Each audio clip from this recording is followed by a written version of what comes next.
I do, Mr. Belenski, I would like you to focus your attention on one thing.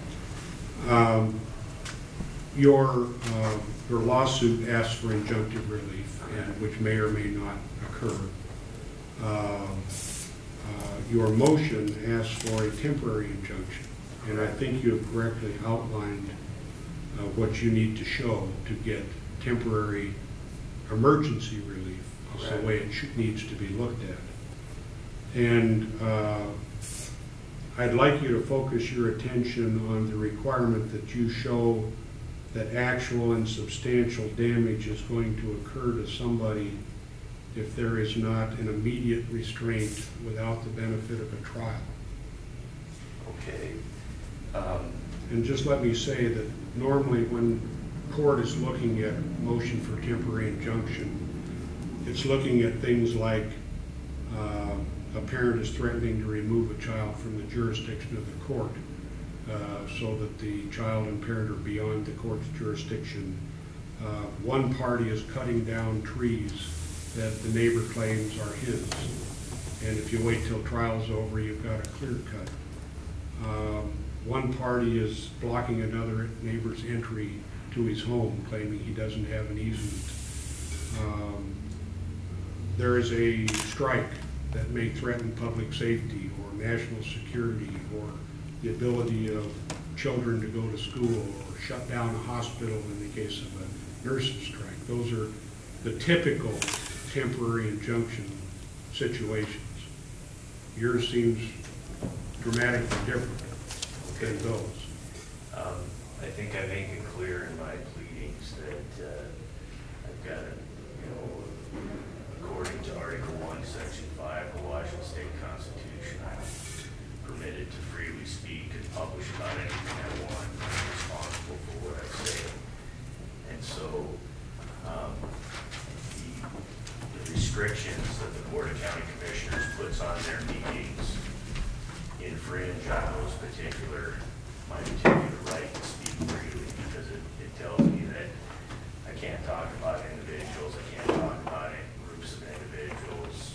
There's all kinds of restrictions that they put on a person's speech, and those particular restrictions are enforced arbitrarily and capriciously depending on the identity of the speaker and also on the content of the message and the viewpoint of the speaker. I think I've made it clear in my declaration that if you donate hundreds of dollars to Chairman Sullivan or Chairman Johnson's campaign, those rules are not enforced against you. Whereas if you're a critic, like myself, that those rules will be arbitrarily and capriciously enforced against me. And I think in my complaint and my declarations, I think I show that if you want to mention a commissioner's name and be critical, then you're not allowed to do that. If you want to praise a commissioner, then you are allowed to do that. In my declaration, my second declaration, I put an email in there that I had sent to Chairman Sullivan on May 11th, 2009. I had talked to him after that meeting. The exchanges that took place on that day are in my second declaration. And in that email, I described what he told me about how he could gavel me down because he doesn't like the tone of my voice. And I'm having a hard time finding any more arbitrary and capricious reason for restricting my free speech than the tone of my voice. When I typically talk at a commissioner's meeting, I'm talking just like this. I raised my voice a few times when people interrupt me while I am speaking, and that happened on May 11th. I was speaking and I asked why certain individuals get preferential treatment. Was it because they donate hundreds of dollars to Chairman Sullivan's campaign? And one of the people that donated to his campaign interrupted me while I was speaking. And so my point is that whatever they have in their preamble that tells you what the rules are for public comment, they violate my First Amendment and my Article 1, Section 5 rights to free speech, but they also arbitrarily and capriciously make up a rule while you are talking. And an example of that is what happened to Mr. Fritz. He talked about colleges from Port Townsend, a generic term. He didn't name any particular individuals or groups of individuals. It was just a name. Colleges from Port Townsend. And there was no restriction in the preamble that restricted you from talking about groups of individuals. And Chairman Sullivan stopped him from speaking and told him that he was not allowed to speak about groups of individuals.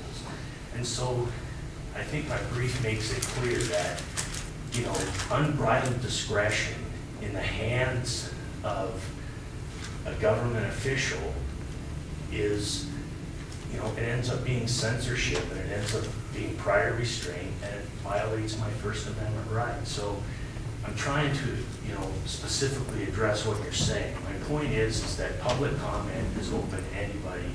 As long as their topics are germane and relevant to county government, you're supposed to be allowed to speak. But if you do start speaking and they don't like the content of your message, or they don't like the viewpoint of their message, they will create a rule at that particular point in time in order to interrupt you and censor your speech. And you're allowed 3 minutes to speak. And like Mr. Kirsch wrote in his declaration, the day that I wanted to speak, I'm interrupted, and I got to speak for 75 seconds, and the rest of the time I'm arguing about the content of my message and whether it's acceptable or not. And I don't think that what they are doing is constitutional. So if this injunction doesn't issue, what ends up happening is that everybody that comes in there is going to be discouraged, and they're going to be, it's indirect discouragement, because you come in there and you don't know, you're going to self-censor your message because you don't know exactly what are the rules. I think in First Amendment parlance, we call that a chilling effect. Yeah, I put that in my all right. I whatever time I got left. All right. We've got 5 minutes left.